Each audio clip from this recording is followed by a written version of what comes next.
Sa Python or sa kahit anong programming language, meron tayong tinatawag na data type. So, yung unang data type na pag-uusapan natin is yung strings. Ano ba yung strings? So, yung strings, ano lang siya, text lang siya. No? So, depende sa data type, yung pwede natin gawin sa kanya. Okay, so may iba-ibang data type. Yung una nating i-discuss is yung strings. Yung strings, nakapaloob siya sa either single quotes or double quotes. So, ito siya. Either single quotes or double quotes. So, kahit aling gamitin natin dyan, strings ang tawag dyan.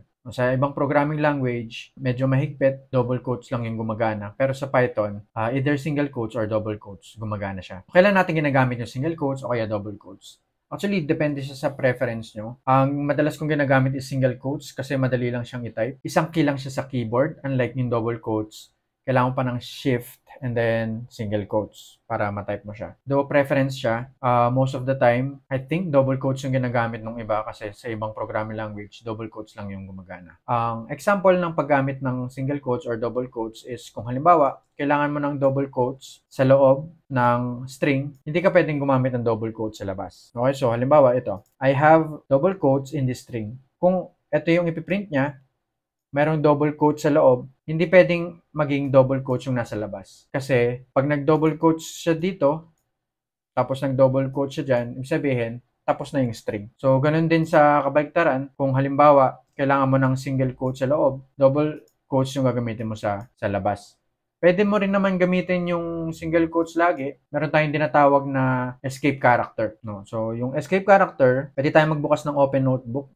Bukas tayo ng notebook. Yung notebook na discuss natin last time sa video natin sa variables. So, ginagamit natin yung notebook para makapag-run tayo ng Python code. So, for example, ito, gumamit tayo ng double quotes sa loob. So, sa labas, gagamit tayo ng single quotes. Diba? So, kapag naman gagamit ng single quote sa loob, double quote sa labas. Okay, so pwede rin namang gumamit ng, let's say for example, print tayo ng I have a single quote in this string. So again, hindi siya gagana. Pag nirun natin siya, magkakaroon tayo ng invalid syntax. So yung syntax, ang ibig sabihin lang nun is invalid yung Python code na nirun natin. Okay, so yung escape character na sinasabi ko is yung backslash. So before dun sa character na gusto nating i-escape, kailangan natin ng backslash. So yan yun. So ang problema kasi pag walang backslash, for example, 'di ba walang backslash yan, ito yung start ng single quotes, tapos ito yung naging end niya. So, ang nangyayari, ito is a string. Okay, so yung mga after niyan, hindi niya nare-read as string. Para makapaglagay tayo ng character na valid do sa loob ng single quotes, kailangan natin ng escape character, which is yung backslash. Kapag ginamit natin yung backslash, pag nira natin yung code, ayan siya. So, gagana na siya. Okay? So, yun yung parang nuances na kailangan nating tandaan kapag gagamit tayo ng single quotes or double quotes. Kasi, yun nga, may start siya, tapos may end. So, kapag in-end natin yung single quotes, yung after nun, di na siya mariread. Kaya dito, sa case na to, gumamit tayo ng escape character. Balik tayo sa post natin. Ayan. So, para ma-assign natin yung string sa variable, which is, na-discuss naman natin last time kung ano yung variables, no? Ito yung string natin. So, pag pinrint natin siya, my name is, ito yung variable name, my name. So, ito yung output. Okay? Pag nirun natin siya dun sa notebook, ito yung notebook natin, ito siya. So, pag nirun natin siya, ito yung play button o kaya yung command enter or control enter sa Windows. Pag control enter natin yan, magpiprint lang siya nito. So, pag pinalitan natin yung pangalan, click natin itong play, and my name is my name. Okay, so balik lang natin.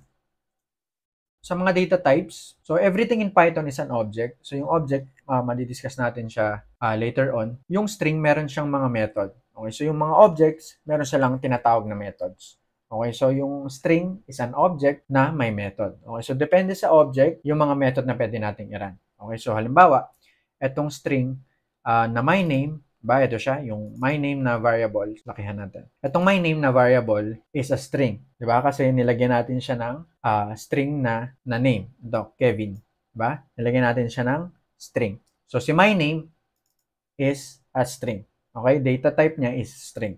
So, doon sa data type na yon, si myName or si variable na myName, pwede natin siyang gamitan ng mga method. So, yung mga, for example, ito yung title. Ayan, tapos may parenthesis. Oops. Okay, so yung mapapansin natin, ito yung syntax niya. So, ito siya. So, yung myName, yung nasa left side nung dot, okay, yan yung object. Okay, so yun yung string natin. So, sa string, pwede tayong mag-call ng method. So, yung nasa right side, itong title, and kasama yung parenthesis, yan yung method na tinatawag. Okay? So, kumbaga, si title, nagko-call ng method kay myName. Or, si title, nagko-call ng method kay string. So, ibig sabihin, si title is a method of string. Okay? So, yun lang ibig sabihin niya. Ibig sabihin, myName, pakitawag si title. Okay? myName, pakitawag si upper. Okay? myName, pakitawag si lower. Again, take note yung parenthesis. Kapag may parenthesis, ibig sabihin nun method siya. Okay, so ano ba yung ginagawa ng method na to? Yung myName.title, ang ginagawa lang niya, kinakapitalize na yung first letter of each word, tapos yung upper, kinakapitalize niya lahat, then lowercase lahat. Okay? So, take note natin, yung pag-call ng method, or in this example, yung myName, hindi siya nabago. So, pag nag-print tayo ng myName, diba? Pag niran natin siya, mapapansin nyo, ito pa rin siya.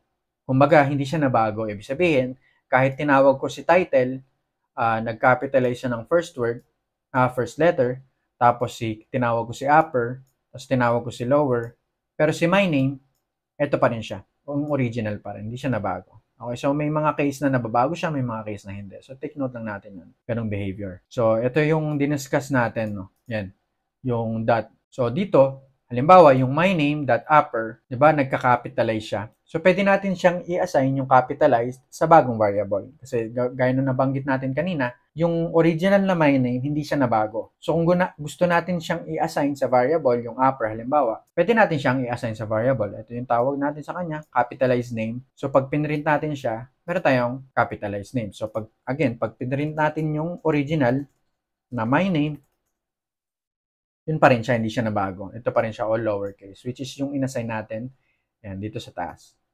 Okay? Pwede rin tayo mag-combine ng string. So, yung pwede natin gamitin is yung plus operator. Halimbawa, ang first name natin is Kevin, ang last name natin is Lenida. Para ma-full name natin siya, pwede natin yung first name plus, pwede tayo maglagay ng space. Again, yung string siya, yung space is a string. Nakapaloob siya dun sa single quotes. So, ito lang siya, blank space. And then, plus yung last name. Kapag pinrin natin yung full name, ito na siya. Okay? So, with space. So, pag tinanggal natin yung space, halimbawa, ayan, first name plus last name lang, pag niran natin siya, ayan, wala siyang space. Okay?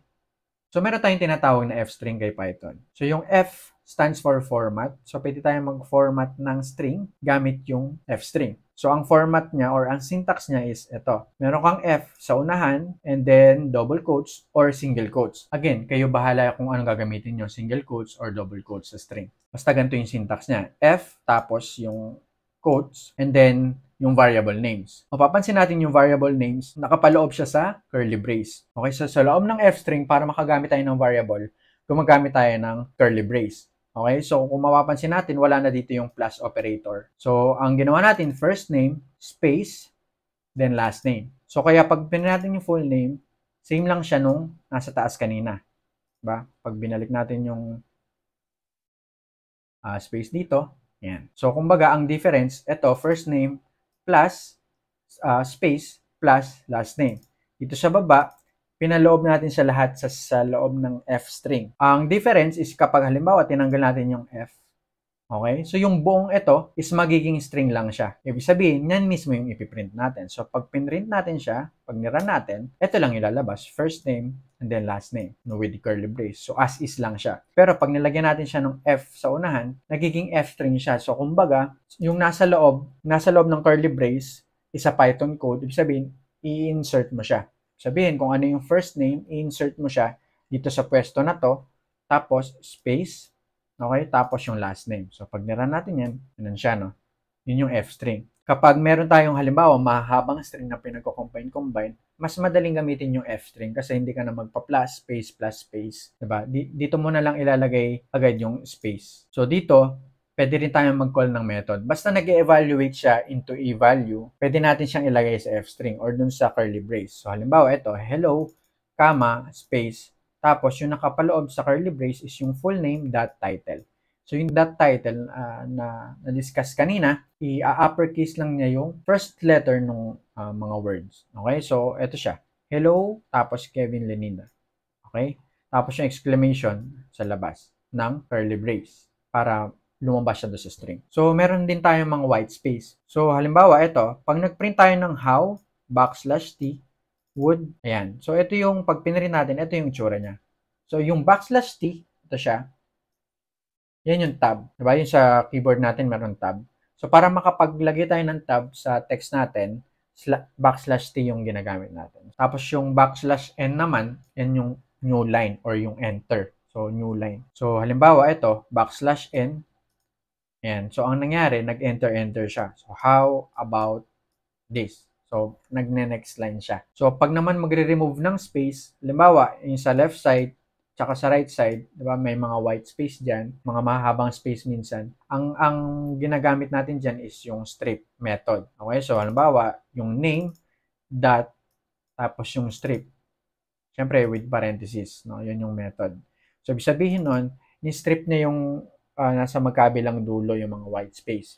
Yung L strip, ang tinatanggal lang niya is sa left side, yung R strip sa right side. So itong code na to, nililista lang natin lahat ng pwedeng method sa string. So, ignore lang natin siya. Sa level natin ngayon, di pa natin kayang basahin itong code na to. So, ignore lang natin siya, no? So, ito is pinrint lang natin at nilista natin yung mga method na available sa string. So, ayan yung capitalize. Tapos, ito yung title, yung ginamit natin kanina. Tapos, ayan yung R strip. Ito yung strip. Tapos, ito yung L strip. Ayan, ito yung lower. Yan. So, marami pang method na pwede tayong magamit sa string. Ito yung lahat ng pwedeng magamit. Okay? So, yung takeaway lang dito is yung string. Text lang siya. Tapos, yung string is a data type. Sa Python, meron tayong iba-ibang data type. Ito yung una nating diniscuss, yung string. So, yung string is an object. Yung object, meron niyang mga methods. Okay? So, yung method, yan yung tinatawag natin from the object. Depende sa object, yung mga methods. So, ito, for example, ito yung mga method na pwede natin i-call sa string object. So, depende sa data type, yung nako-call nating methods.